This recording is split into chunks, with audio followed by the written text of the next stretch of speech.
today. We're talking about Trimble Stratus. Hopefully, we checked before, but hopefully everybody can hear me okay. I'll have my screen start sharing shortly, and I'll check with our guys that comes across. But we'll just be recording this one today, like the rest of the sessions, and making sure anybody who couldn't get it has a chance. We'll also be running this again next week, whenever that calendar says that one's going.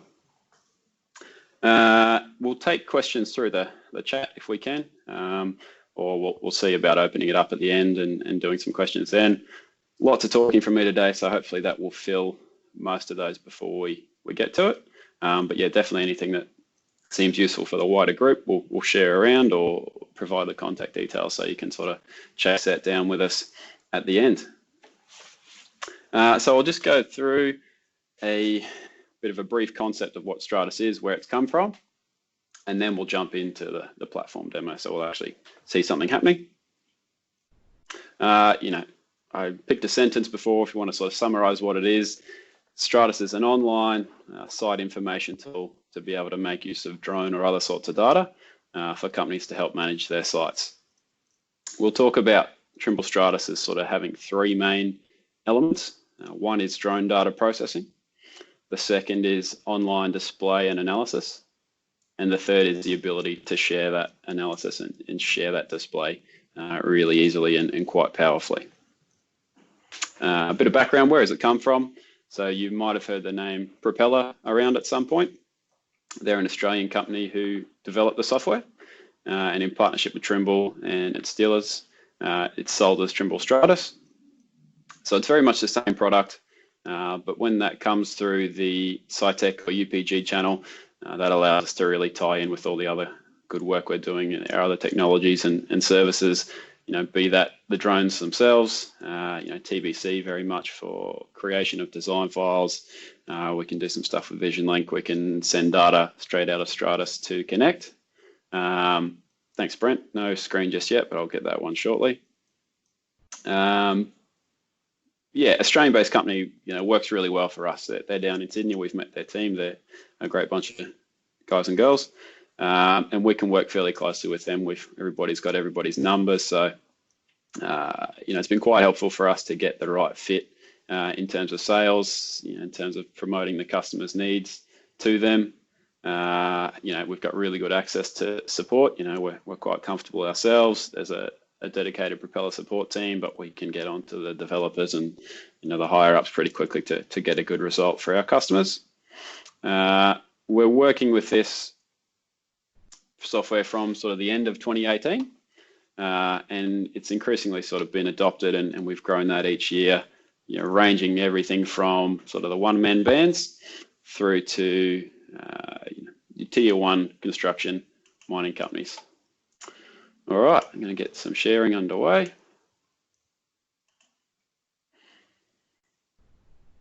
All right.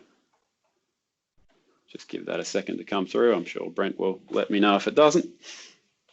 That's the scene setting. We'll get into the thing now.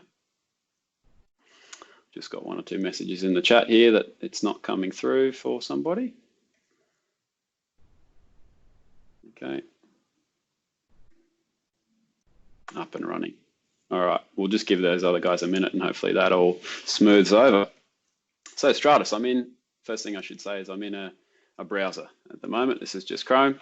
I haven't done anything special to get this, so that's really nice. I'll just put this in full screen and keep it a bit cleaner. So it's a browser-based service. It's login access based on the way you want it to be. This isn't just public access or anything like that, but I haven't had to preload. I opened this window up just before I pressed the share button. So once we're in, we can actually start looking at our data very quickly. So the main sort of object of the window here is the 3D view. We're looking at some demonstration data Propeller have from the US of a landfill. In 3D, I'm panning around with my mouse, pretty intuitive sort of control stuff, getting a bit of a feel for what the site is. So they're building up here. Excellent. So the layout of the platform or the system is we've got our different sites up here. So a site is a specific area, not a section within one project. One sort of continuous data set is what that's termed as. Then we've got the different data sets by date. So here they've had 5 or 6 over the course of sort of 2 years. The number of data sets is up to your control. So some people have an application for this to be monthly, weekly, once a year. It's quite different there, but that's how we determine what it is we are looking at. Very good. All right. Major sort of other functions on the screen here. This is our measure section. This is where we're actually going to get some more quantifiable information. We've got the survey section here, which can control how we view things. So we've got our 3D terrain on. We've got a height, 2 elements there, and the ortho photo. And this is the process drone photo that looks fairly crisp. If we come in and find something, all our vehicles have been filtered out in terms of height, but we can certainly make out that there's a ute with some stuff in the back there, or a truck over in America. All right, we do have access to the point cloud, which is an interesting way for us to sort of assess what that filter's done. And a couple other features there that I'll come back to in a second. Designs, okay. We've got an unlimited ability to upload designs that we want to. So I'm in a view-only use on the demo, but normally we can go click, throw in a TTM, DXF, KML, a number of standard, not just Trimble, but industry formats, and have them pretty quickly displayed up there for us. So this is the end of life for this cell. Pyramid we're building up. They've basically got a boundary in this site. I can have as many as I want. So this is my end of life. I might have a monthly target. I might have a end of year, anything that I want, and I can work with those.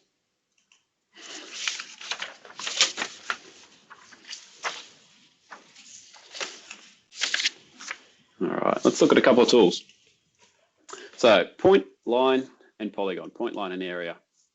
Okay, here's a number of measurements other people have made. I've got some folders that I can organize them in and things like that. I can filter it so that it's not a huge mess, what I'm looking at. Point's not very exciting, so let's jump straight into line. We'll run something like a road grade, because I know there is a little bit of it over here. So I've just clicked on that.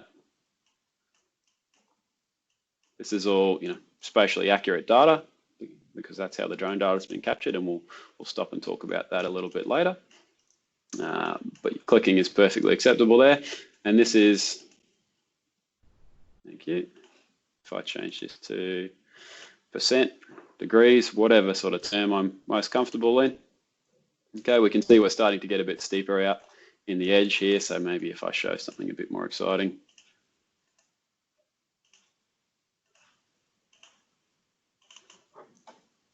We've got a nice graph pop on straight away to tell us what that is. I'm definitely a percentage operator. So we might have a spec, for our machines or our plant on site, but this is what we're looking for. Great. So we can come in and say, yes, I'm conforming with that. Here I've just clicked and identified one road that I happen to know is a bit steeper. We've got some smarter ways to approach that. From a site-wide perspective, we can do a gradient map. Okay. And if we start breaking this down a little bit better, we can colorize and display this however we want to. But once we sort of know what that threshold that we're concerned about is, we can display that and then quite easily sort of narrow in for ourselves. Probably take that down further again.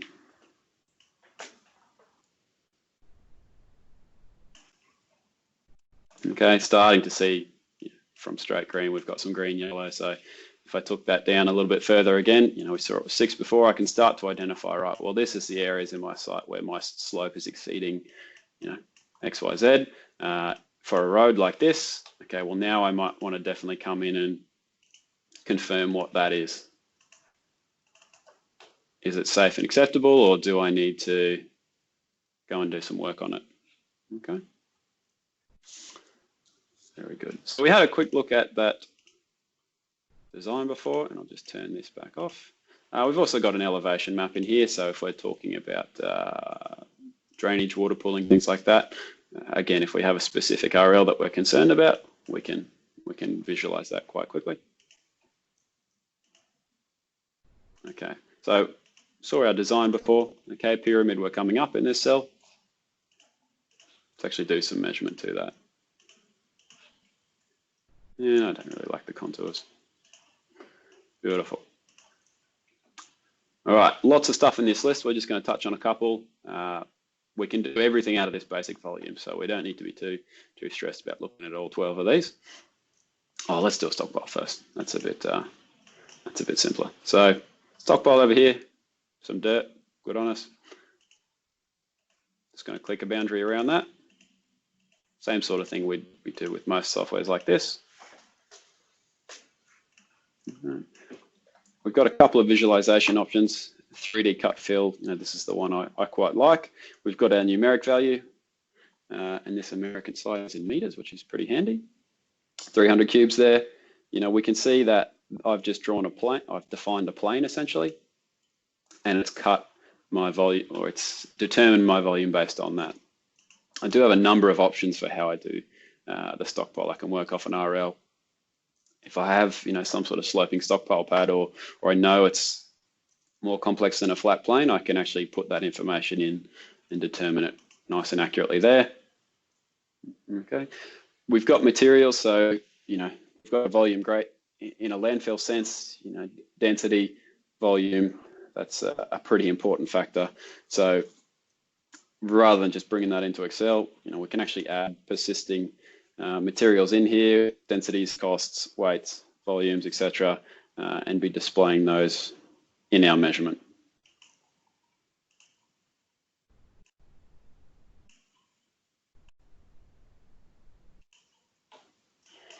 Okay, so that's a single measurement off a single data set.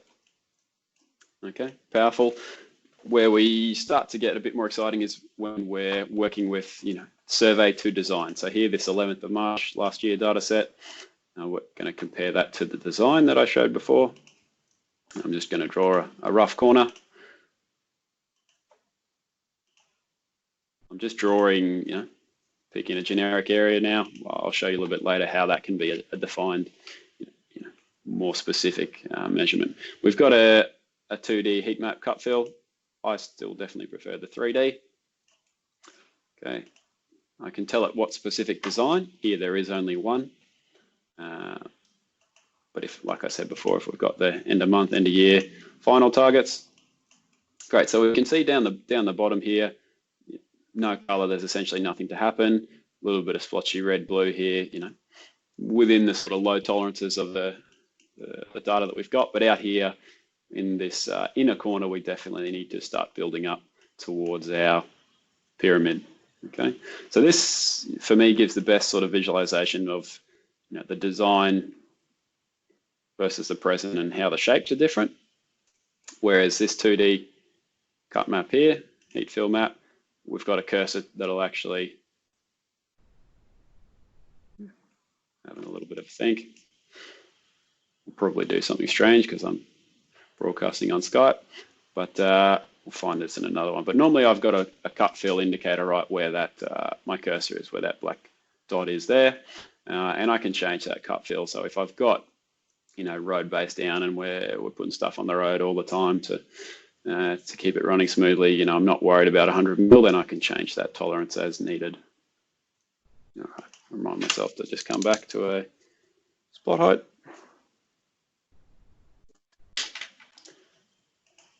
Very good. All right, we'll change examples now. Go to this harbour development here. So this is in New South Wales somewhere. Right. So a little bit more complex as a site. There's a bit more area, a bit more things going on. So I might just, to paint the picture a bit for you, I've got this timeline tool down the bottom. So we've got 5 data sets again.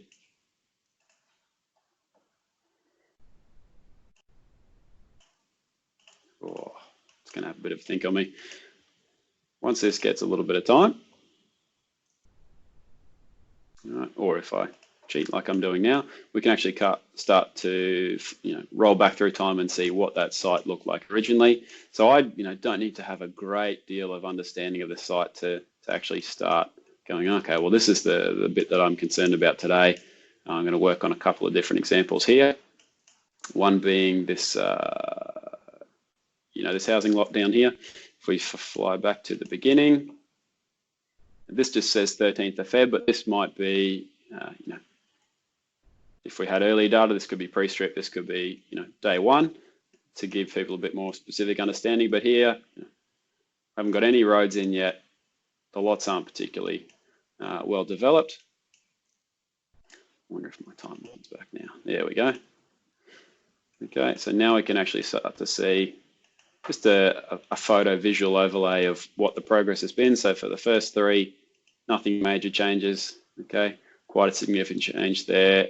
Yeah, it's a couple of months in there anyway. Most of our roads are in. We've got some houses actually going up, particularly if we look down here between February and May. We've had a fair bit of change there. So that's a visual perspective. That's nice. If we want to start quantifying some things, we'll come back to the tools we saw before. So work on one of the later data sets. What's the design look like here? It's a little bit large, as it gives me a warning there. Okay, a little bit going on, but the feature I'm sort of focusing on with you today is this. What I'm assuming, very much assuming, is going to be a lake that they're working towards over here.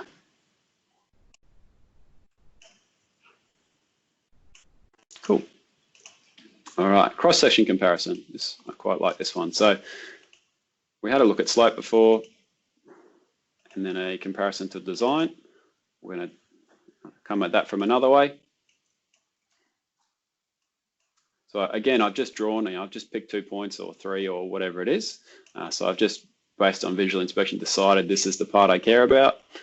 This can be a saved measurement, so I can come back and compare this every time so that we have apples to apples. Now, design surface, let's take that one there. Telling me I have view only permission, which I already know.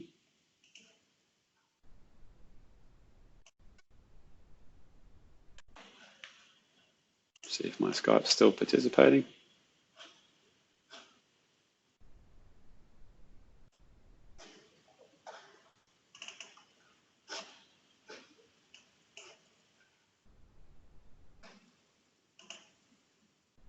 There we go. All right, so I've got my sort of positioning on the screen, and then I've actually got the specific graph down here. So the white dashed line is that design I showed before, and we can see that this section is pretty much done. If we zoom in, we can start to determine some minor differences still on site. Half a metre over here, over the road. If we were worried about why is there a difference there, still a site road here, so we're not going to be too upset. But generally, pretty much on the same page. And this on the graph down the bottom, we can actually quantify any differences. But if we roll back to the first data set, okay, we can see that they've done a lot of cut over here. And if I say, oh, well, okay, I don't really understand what that is, no problems. We'll jump back and have a look at it. Okay, so quite different. Okay, this is the sort of area we're in here.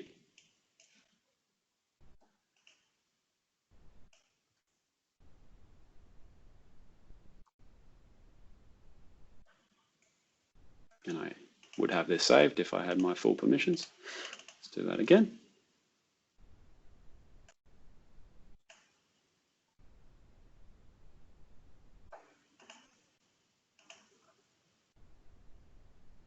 Excellent. So down towards the lake here, using my graph tool down here, I can see, okay, well, there's been 10 meters of work done there and a little bit more down the base. So not an insignificant piece of work there.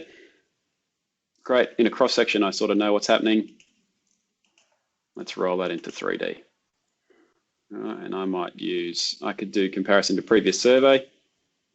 I'm going to skip a step and look at Earthworks Progress. So Earthworks Progress is sort of one of our bigger tools. We can look from a certain survey to another survey towards a design.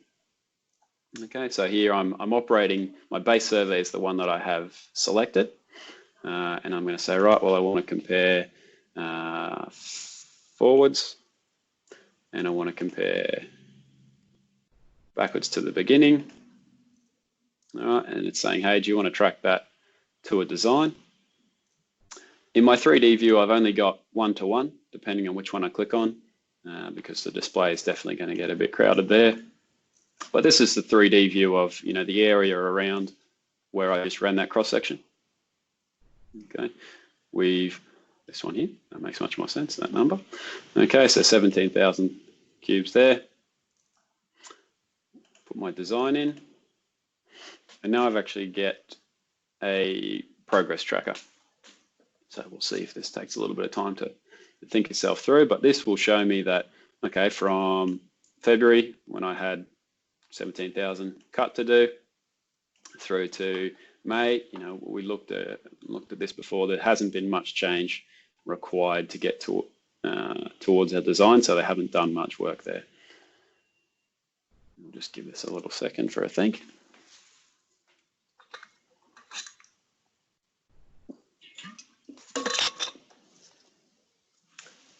Brent just suggested that I slow down a little bit so the screen keeps up, so I'll do that. Thank you.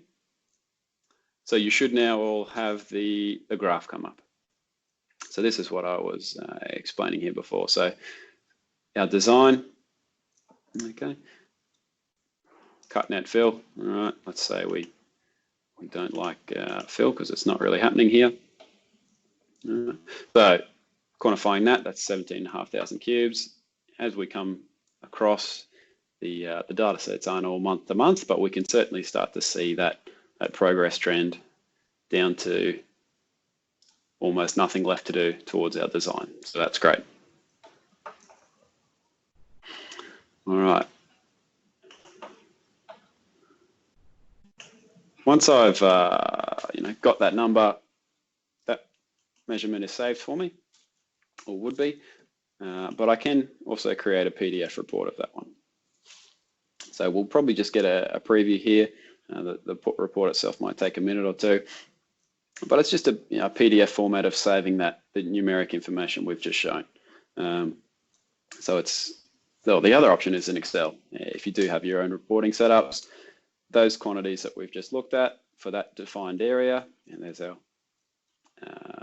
context of where that is in the site. That's very low res for you, I'm sure, but when we download the full option, that'll look a bit cleaner. Okay, there's that number we saw before, 17,000 cubes from February 2017 forwards to February 2018. So just a nice written format of that information we've just had. All right, I'm going to jump into a different example. So far I've just been clicking on things on the screen, which works sometimes, but sometimes we want to have a bit more robust approach to where we're doing our measurement. So in our designs, okay, there is a lot plan here essentially with our different layers. So we've got our DXF layering come through. I might say, right, well, I'm interested to know the size of this lot. What are we going to get? I can convert that to a measurement. Okay, I can also snap to vertices and then measure off specific things that I care about. But here I might just say, yep, what are you going to do? Surface area. Oh, might be in feet, but if we divide by 3, we can get our number. Well, not if it's area. Okay, but yeah, that's if we're working off a fully designed site, clicking on an area is not always the cleanest way for us to take a measurement. So if we've got specific boundaries within our site, we can bring those in, have those persist, convert them to a measurement so that everybody's talking about the same thing all the time. Nice one. All right, we'll take a quick pause on going through the functionality itself. Once we've done some of these measurements, and let's go back to something that is in a unit system that I can understand. Once we've done some of this, cool, is that the end of it? We've got the number, okay, we know that what that volume is, great. Yes, for some things, if it's a stockpile, maybe that's enough. But where we've started to see where our customers for Stratus see some of their value is that we can share this sort of information quickly and easily. If I create a measurement, did I have this one still here? That's a different one, but that'll do.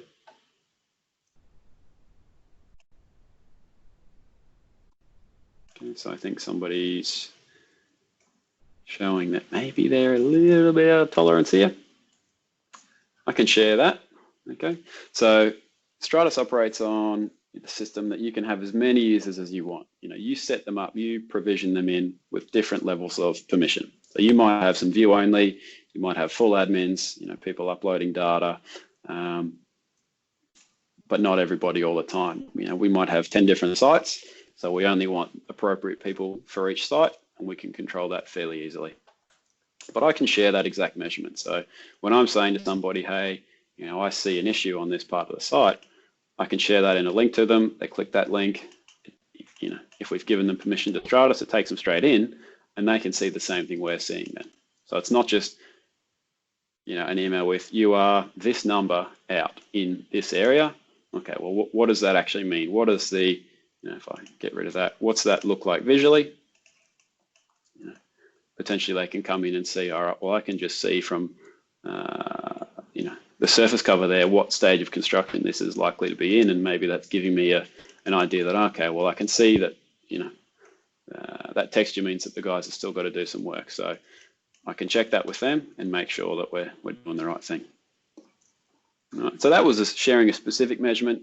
We can just share access to the whole site or the whole project or whatever level we want to, again, to a specific permission. Excellent. So look, that's probably where, the distinction is for Stratus. We can do the same sorts of volume measurements in TBC, or any software like that. If you're comfortable and knowledgeable on that software, I'm sure you can get those measurements out. You'll be using the same data, you'll probably get the same numbers. Well, the value add for this is that this is a browser, with an easy interface, left and right click and your middle mouse button, starting to get the same numbers very quickly, I might add. Not necessarily that the surveyor has to do it. So the surveyor can be involved in capturing the data, making sure that they're happy with the accuracy. And then this data is available for other people to do their analysis. Okay. We've seen that, combined with that sharing in a number of different ways. Customers are applying it in all sorts of perspectives. So, if we're talking about compliance, you might share this with, landfill. Often there's a council involvement or a local government or a state government involvement. So you might share this in a view only permission. So you've created that measurement, maybe not the one I just showed, but okay, yes, well, compared to our design, we still have this much to go. We can see that we haven't exceeded our design, exceeded our airspace at any point. You can click in this and just get a feel for that yourself and understand that. Great. We've got people using this in concert with the EPA to show that, okay, well, this is my site boundary. I haven't done any clearing around there to provide myself an impromptu access track or anything like that. Everything's being done correctly. And again, just a reminder that we can share that with the level of permissions that we want. Okay, so they can be view only, or they could be allowed to take measurements. You might have some sort of external safety inspector. You may want to allow them to run, or they may want to be able to run those slope tools and things like that.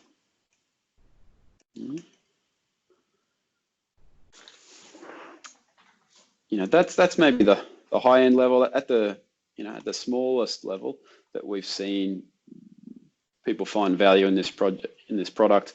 You know, the ease of and accuracy of that volume information.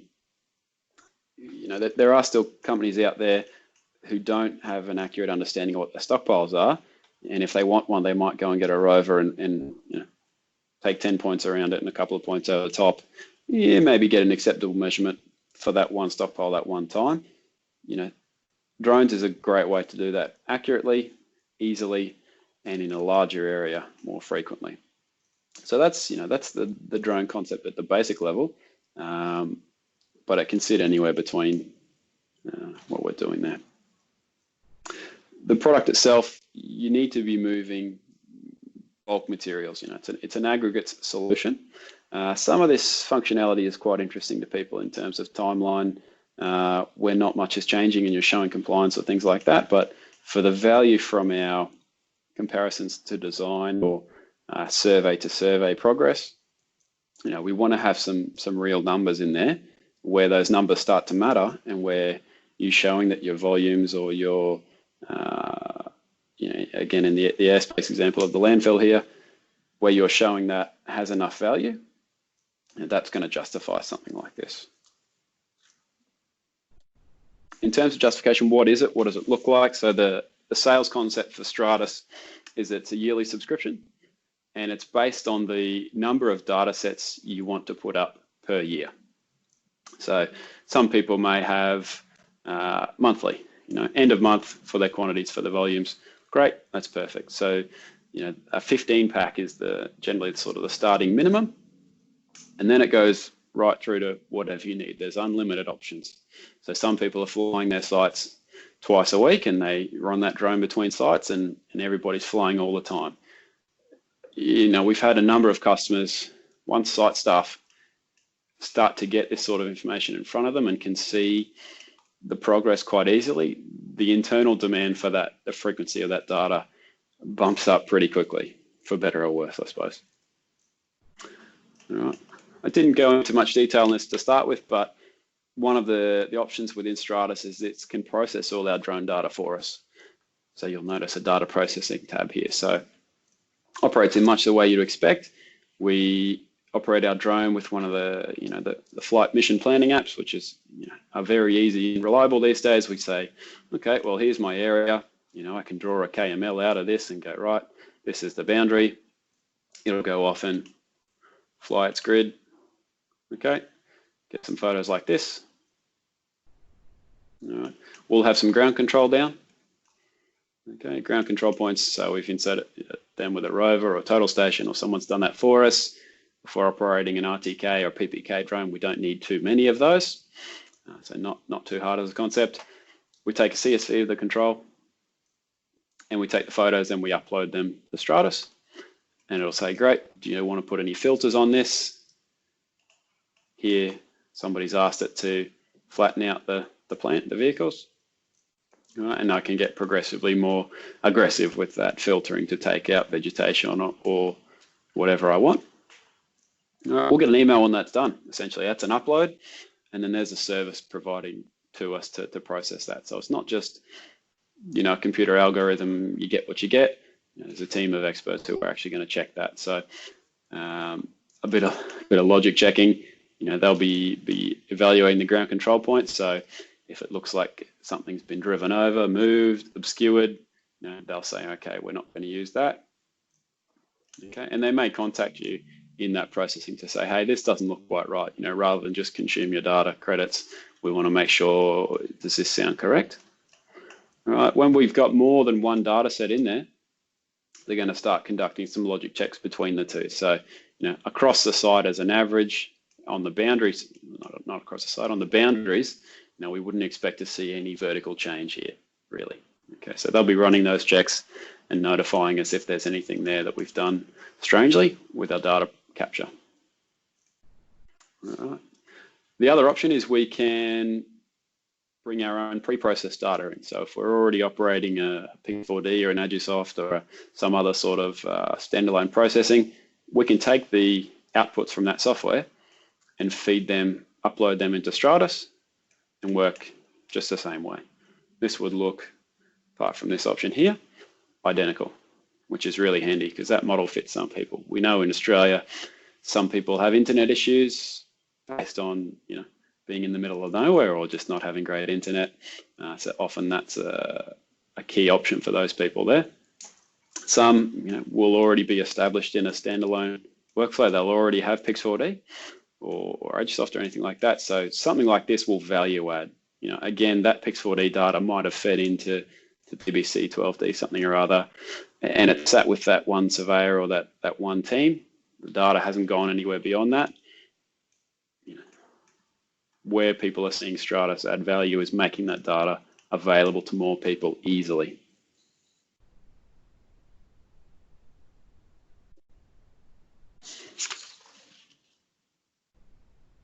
A couple of specific workflows that we've had some success with in the landfill space. Just while I'm on this one, I spoke before about you're flying at a different regularity for your site. It might be an end of month. We've got machines moving every day. So we've had a customer with VisionLink, on their machines, take that much more up-to-date data just for where those machines are working, feed that into TBC, combine that with the drone the drone data, and feed that back up as a design surface. So we've got that high level of accuracy. Within Stratus, we've always got access to download the raw data or the process data, so that we can use that in things like TBC. There's a specific boundary in Stratus in that we're not creating design files here. It's not meant to do that. I don't think it will do that. So we can take the data down, feed that into TBC, and do that there. Okay. There's a couple of preset resolutions, low, medium, high there. One of the nice tools of this software is that we can actually specify the density of the data that we really want. So if I draw an area, or I've got a persistent area from last time, export, DXF surface, great, and I want that out to certain resolution. So for certain parts of the site, okay, I may not need a point every 3 centimeters that we'll get with a point cloud. That might be far too much for me. Over here, where we are fairly flat, I might take much less than that. So a nice bit of data management there. Touching on VisionLink, there's a product that Propeller have announced called DirtMate. So I'd encourage you to go and have a look at that. That's around machine tracking and movement information, on that semi-live basis. We can fly drones daily, but even then, machines are hopefully moving all the time. So some of the utilization information for that is something that product's going to look at. We've got the option to import point clouds. So, we work with drone data here and process to create a point cloud, but we've had customers have to infill with a terrestrial laser scanner. There's physically an obstruction. They want to capture under a bridge. It's doable with a drone, but it's not necessarily the most practical. So they might tie the two point clouds together and then upload that point cloud here. And again, just be looking at that in this form instead. Okay, and we can run our analysis tools on that in just the same way.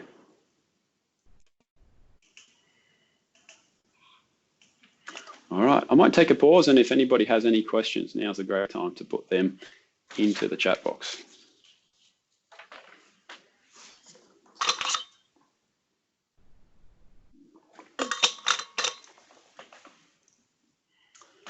Volume of soil lost from a landslide.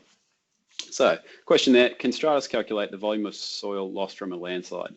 So, I would say yes. If you have data from before that event and then data after that event, that's essentially what this compared to previous survey would look like. So I know that they're working over on this slope. Just to give you the perspective, they're working here. January, they were, working in a slightly different area. So this is where we're looking at now.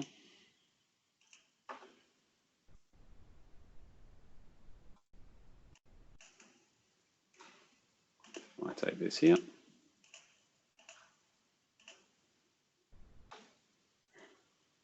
Compared to previous or a specific survey, what's changed? What's a fill? we'll assume. So, reasonable size number, fairly spread out though. Okay, so there's no one massive pile there. But this is essentially what we would have if we were talking about some sort of landslide or land movement issue. Is as long as we had the data from the two sides, we can visualize a bit more clearly what that is in 3D and quantify that as a number. So hopefully that answers that question there. Now, I had one note that I didn't cover before, which was our spot height. Let's see if I can do that this time. There we go, good. So I just showed you before in the 3D view over here, there was some fill. And now it's telling me, okay, well, what does that mean? 3.7 meters. So that's, I'm probably glad I did that, because that sort of, maybe I didn't have quite that appreciation that that was that high there. But 3.7 meters is no small number there, particularly when we're applying compaction to that.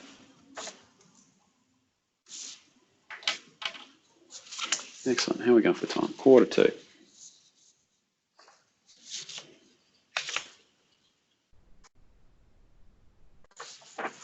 Probably covers most of what I was hoping to show there, guys. So what's next? I've got the recording going on this one. So we'll get that published and out there so you can sort of review. I've gone through a number of the tools. There's templates here, so we can name something whatever we want, depending on our industry. But everything can come out of these tools. We can combine them into templates. So if we're doing two things at once, we can have that and speed our life up, make it easier. But if it's a point, line, polygon analysis between one or more data sets or designs, that's the sort of thing we should be able to do in Stratus.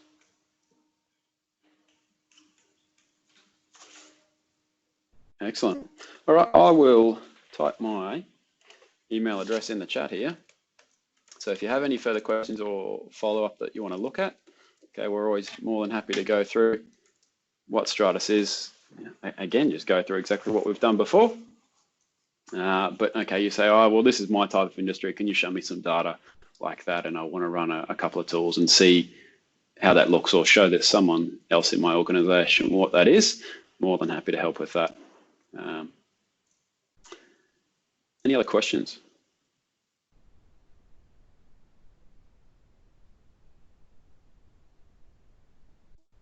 All right, doesn't sound like it, guys. Thanks very much. I'll stick around. We'll stick around if there's any questions people are mulling over there, but my email's there. Please feel free to reach out. Hopefully you got a little bit of something out of today. Thank you.